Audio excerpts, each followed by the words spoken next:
चलिए इस वीडियो में बात करते हैं जावास्क्रिप्ट की, और इसमें हम लोग बात करने वाले हैं ऑब्जेक्ट एक्सेसर्स के बारे में। ऑब्जेक्ट एक्सेसर्स का मतलब है जो ऑब्जेक्ट की प्रॉपर्टीज़ को एक्सेस करते हैं, यानी गेटर्स और सेटर्स की बात करेंगे। तो इसके लिए आप गेट और सेट कीवर्ड का इस्तेमाल करते हैं। गेट का काम होता है ऑब्जेक्ट की प्रॉपर्टी को एक्सेस करना, और सेट का काम होता है ऑब्जेक्ट की प्रॉपर्टी को सेट करना। तो इसमें हम मेथड का इस्तेमाल करते हैं। तो गेट और जो गेटर सेटर होते हैं वो मेथड ही होते हैं, लेकिन वो ऑब्जेक्ट की जो एक्सेस करते हैं वो ऑब्जेक्ट की प्रॉपर्टीज़ के रूप में बोले जाते हैं। ठीक, क्योंकि ये नॉर्मल जो जावास्क्रिप्ट फंक्शन होते हैं उसकी तरह नहीं, बल्कि ये प्रॉपर्टी की तरह ट्रीट किए जाते हैं।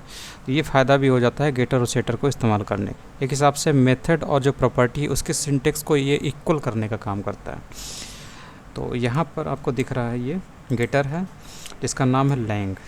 ठीक है, तो लैंग एक फंक्शन है जो कि एक गेटर की तरह है, गेटर फंक्शन है। ठीक है, और इसके ज़रिए हम लोग क्या काम कर सकते हैं, इस पर्सन नाम के ऑब्जेक्ट की किसी प्रॉपर्टी को एक्सेस कर सकते हैं। ठीक है, और इसमें हम लोग इसके लिखने का तरीका क्या होता है, आपको गेट कीवर्ड लिखना होता है, उसके बाद आप एक फंक्शन नेम देते हैं।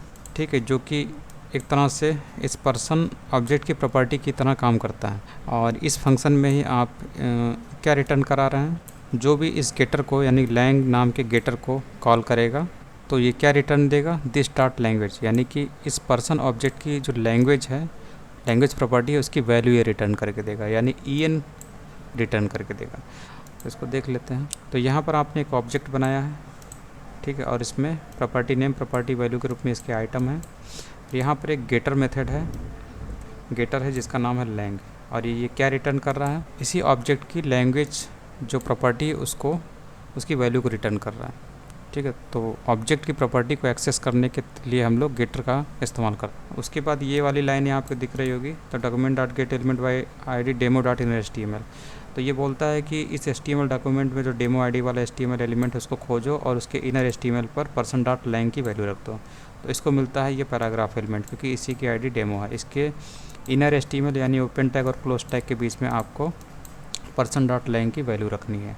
ठीक है, तो पर्सन डॉट लैंग क्या है, लैंग देखिए यहाँ पर कोई पैरेंथेसिस नहीं लगा। अगर फंक्शन ये होता, फंक्शन की तरह इसे हम लोग एक्सेस कर रहे होते तो हमें यहाँ पर पैरेंथेसिस लगाना पड़ता है कॉल करने के लिए, लेकिन लैंग क्या है, एक गेटर है, यानी एक प्रॉपर्टी की तरह है। ठीक, तो ऑब्जेक्ट में आप एक प्रॉपर्टी से दूसरे प्रॉपर्टी को एक्सेस कर सकते हैं, तो उसके लिए आपको गेटर ही इस्तेमाल करना। ठीक है, होता तो स्ट्रक्चर के रूप में ये फंक्शन दिख रहा है आपको। ठीक, लेकिन आप यहाँ पे देखेंगे तो आपको ये क्या दिखेगा, एक प्रॉपर्टी दिखेगा, क्योंकि हम लोग प्रॉपर्टी कैसे एक्सेस करते हैं, कोई पैरेंथेसिस नहीं लगाते हैं। ठीक है, तो पर्सन डॉट लैंग के जरिए हम लोग, यानी इस गेटर लैंग नाम के गेटर के जरिए हम लोग ऑब्जेक्ट की किसी प्रॉपर्टी को एक्सेस कर सकते हैं। जैसे यहाँ पर ये रिटर्न करके दे रहा है, एक्सेस करके दे रहा है, ये लैंग्वेज की वैल्यू रिटर्न करके दे रहा है, लैंग्वेज प्रॉपर्टी की वैल्यू रिटर्न करके दे रहा है। तो इससे आपको क्या रिटर्न होगा, इस जगह पर en रिटर्न होगा। ठीक है, जो कि पैराग्राफ एलिमेंट के इनर HTML वाले पोर्शन पर रखा जाएगा, और ये पैराग्राफ एलिमेंट इस चीज़ को डिस्प्ले करेगा en को, तो आपको यहाँ पर वेब पेज में दिखेगा। इस तरीके से गेटर होता है, और इसी तरीके से सेटर भी होता है। सेटर के जरिए क्या काम कर सकते हैं, हम लोग वैल्यू को सेट कर सकते हैं, उसको भी आगे देखेंगे। ठीक है, ये सेटर है, तो इसमें आप सेट कीवर्ड का इस्तेमाल करते हैं। तो यहाँ पर देखिए सेट कीवर्ड का इस्तेमाल किया, इसके बाद ये लैंग मेथड, और इसके अंदर एक पैरामीटर है जो एक प्रॉपर्टी की तरह है। इस सेटर को जब आप कॉल करते हैं तो यहाँ पर आप जो वैल्यू देते हैं, ठीक है, ये वैल्यू जो है इसी लैंग मेथड में के पैरामीटर में जाके रिसीव होती है। तो लैंग में क्या रिसीव होगा, ये en वैल्यू रिसीव होगी। ठीक है, और उसके बाद दिस डॉट लैंग्वेज से आपने क्या एक्सेस किया, पर्सन की इस लैंग्वेज वैल्यू को जिसमें आपने एम्प्टी रखा हुआ है। तो इसमें क्या सेट हो जाएगा, इस लैंग की वैल्यू सेट हो जाएगी। और इस लैंग की वैल्यू कहाँ मिली, कहाँ से मिली, इस यहाँ से मिली है, और ये कहाँ से आई है, यहाँ से आई हुई है। ठीक, क्योंकि लैंग्वेज जो लैंग मेथड है, जो लैंग सेटर है, उसको कॉल किया गया। तो इस तरीके से आप लिखते हैं, लिखने का तरीका है जैसे आप लैंग्वेज को एक्सेस कर, ये प्रॉपर्टी को एक्सेस करते हैं, उसी तरीके से आप सेटर को या गेटर को एक्सेस करते हैं। तो पर्सन डॉट लैंग से आपने लैंग को कॉल कर लिया और उसमें ये वाली वैल्यू भेज दी एक हिसाब से।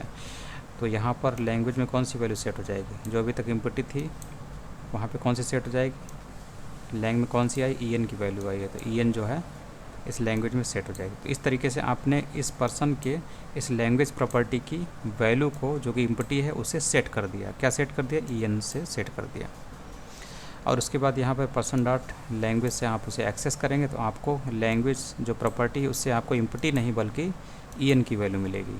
ठीक है, यहाँ पे देखिए en की वैल्यू मिल रही है, पर्सन डॉट लैंग्वेज से आपको en की वैल्यू मिल रही है। ठीक, इस तरीके से आप सेटर का इस्तेमाल करते हैं। ठीक है, और ये जो आपको दिया हुआ है यहाँ पर वेरिएबल, ये वैल्यू को रिसीव करता है जब आपने यहाँ पर सेटर के ज़रिए वैल्यू को सेट किया।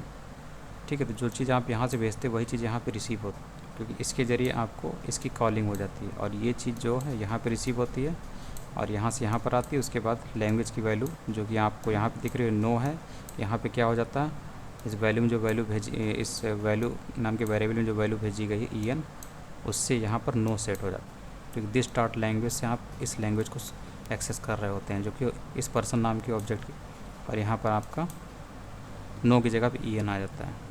उसके बाद पर्सन डॉट लैंग्वेज से आप उसे एक्सेस कर लेते हैं। पर्सन डॉट लैंग्वेज यानी ऑब्जेक्ट की लैंग्वेज प्रॉपर्टी को एक्सेस कर रहे हैं तो उसकी वैल्यू क्या हो गई, नो की जगह पर en आ गया, क्योंकि आपने यहाँ पे en सेट कर दिया सेटर के ज़रिए, लैंग सेटर के ज़रिए। उसके बाद है फंक्शन और गेटर। फंक्शन और गेटर में से किसे इस्तेमाल करना चाहिए, दोनों में क्या डिफरेंस होता है। तो देखिए ये फंक्शन है, ये फंक्शन है, इसका नाम है फुल नेम।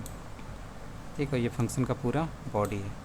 ठीक है, जो क्या रिटर्न कर रहा है, दिस डॉट फर्स्ट नेम, यानी कि this dot first name, this मतलब पर्सन के फर्स्ट नेम में जो वैल्यू पड़ी है जॉन, यहाँ से आपको जॉन मिलेगा। उसके बाद दिस डॉट लास्ट नेम, यहाँ से आपको मिलेगा डुई, और बीच में एक ब्लैंक स्पेस।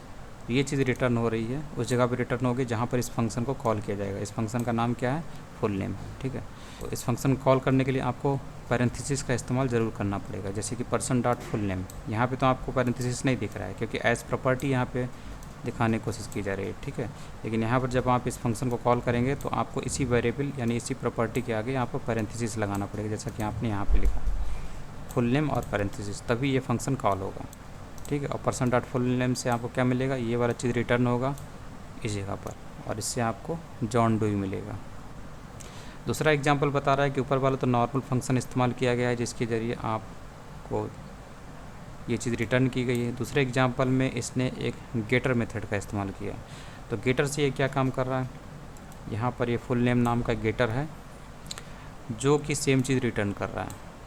ठीक है, दोनों में अंतर क्या है, अंतर आपको एक तो लिखने में दिखाई देगा। जैसे यहाँ पर आपने जब फंक्शन इस्तेमाल किया था तो आप यहाँ पर क्या काम कर रहे थे, वहाँ पैरेंथेसिस भी लगा रहे थे क्योंकि वो फंक्शन था, लेकिन यहाँ पर एक गेटर है। ठीक है, फुल नेम में गेटर है, इसलिए आपको यहाँ पे पैरेंथेसिस लगाने की ज़रूरत नहीं, क्योंकि यहाँ पर इसको आप एक्सेस करते हैं तो ये एज प्रॉपर्टी की तरह एक्सेस करते हैं, ये एक प्रॉपर्टी की तरह है। ठीक, पर्सन डॉट फुल नेम, तो इससे आपको क्या मिल जाता है, ये फंक्शन ये गेटर कॉल होता है और ये चीज़ रिटर्न हो जाती है इस जगह पर। ये चीज़ क्या देती है, जॉन डुई देता है, वही चीज़ जॉन डुई यहाँ पर आके बैठ जाता है।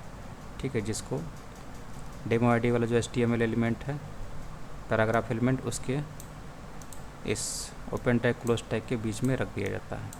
इसको ये पैराग्राफ एलिमेंट डिस्प्ले करता है जो कि आपको यहाँ पे दिखता है। उसके बाद है यहाँ पर ये चीज़ें दी हुई हैं किस तरीके से ये, और उसके बाद है डेटा क्वालिटी। तो डेटा क्वालिटी बताता है कि अगर आप जो ऊपर आपने दो एग्जांपल देखा, एक तो ऊपर वाला फंक्शन देखा, फंक्शन के जरिए आप किस तरीके से प्रॉपर्टी इसकी वैल्यू को रिटर्न करा रहे थे, और दूसरा एग्जांपल आपने देखा कि गेटर के जरिए आप किस तरीके से प्रॉपर्टीज़ की वैल्यूज़ को रिटर्न करा रहे थे। तो इन दोनों में बेटर क्या है, तो अगर सिक्योरिटी के हिसाब से देखा जाए डेटा क्वालिटी ज़्यादा सिक्योर रहती है तो वो गेटर और सेटर में आपको देखने को मिलता है, फंक्शन में उतना देखने को नहीं मिलता है। ठीक है, तो ये चीज़ यहाँ पर ये बता रहा है। और यहाँ पर ये टू अपर केस, यहाँ पर एक लैंग नाम का गेटर इस्तेमाल किया गया। तो यहाँ पर ये जो दिस डॉट लैंग्वेज है, इसको यहीं पर ये टू अपर केस मेथड का इस्तेमाल करके इसे अपर केस में कन्वर्ट कर देते, यानी en जो है अपर केस में हो जाएगा। और उसके बाद second example, using the lang property in this example store an upper case value in the language. दूसरा एग्जांपल ये बता रहा है कि दूसरे में कि यहाँ से जो भेजा गया है, यानी कि पर्सन डॉट लैंग प्रॉपर्टी पे जो वैल्यू रखी गई en, यानी कि लैंग जो मेथड है उसमें जो वैल्यू भेजी गई en जो कि यहाँ पे रिसीव होती है, उसके बाद यहाँ पर en के ऊपर टू अपर केस मेथड लगा के उसको अपर केस में कर दिया जाता है। तो ये चीज़ अपर केस में यहाँ पे दिखाई देगी, अपर केस में। फिर उसके बाद दिस डॉट लैंग्वेज से आप पर्सन की इस लैंग्वेज प्रॉपर्टी को एक्सेस करते हैं, और एक्सेस करने से ये मिलता है, और इस जगह पर क्या आके बैठ जाता है, यहाँ से जो मिली हुई चीज़ है कैपिटल en वो जाके इस जगह पे बैठ जाएगी। उसके बाद वाई यूजिंग गेटर सेटर्स क्यों इस्तेमाल करते हैं, तो इसका सिंटेक्स सिंपल है और इसका जो सिंटेक्स है वो प्रॉपर्टीज़ और मेथड को इक्वल कर देता है, ठीक है। It allows equal syntax for properties and methods. और दूसरी चीज़ ये है कि it can secure better data quality को सिक्योर करता है। और एक और बात ये है कि ये जो है it is useful for doing things behind the scenes. अगर आपको कुछ अलग तरीके से अपने किसी प्रोग्राम में कोई काम करना है, ठीक है, जिससे बाकी के प्रोग्राम पे असर ना पड़े, तो वहाँ पर बिहाइंड द सीन्स आप जब काम करते हैं तो गेटर सेटर के ज़रिए अच्छा उपाय माना जाता है। उसके बाद ऑब्जेक्ट और डिफाइन प्रॉपर्टी हम लोगों ने पहले पढ़ा। This method can also be use to add getters and setters. और यहाँ पर ये एक काउंटर वाला एग्जाम्पल है जो हम लोगों ने पहले ही देखा है, किस तरीके से आप काउंटर का इस्तेमाल करते हैं। और यहाँ पर भरपूर रूप से खूब गेटर और सेटर का इस्तेमाल होता है, ठीक है। तो 3 बार ये गेटर का इस्तेमाल हुआ है और 2 बार यहाँ पर वैल्यू को, काउंटर की वैल्यू को सेट करने के लिए सेटर का इस्तेमाल हुआ है। तो ये हम लोगों ने पहले एग्जांपल देखा था किस तरीके से आप करते हैं, इसको दोबारा समझाने की ज़रूरत नहीं है।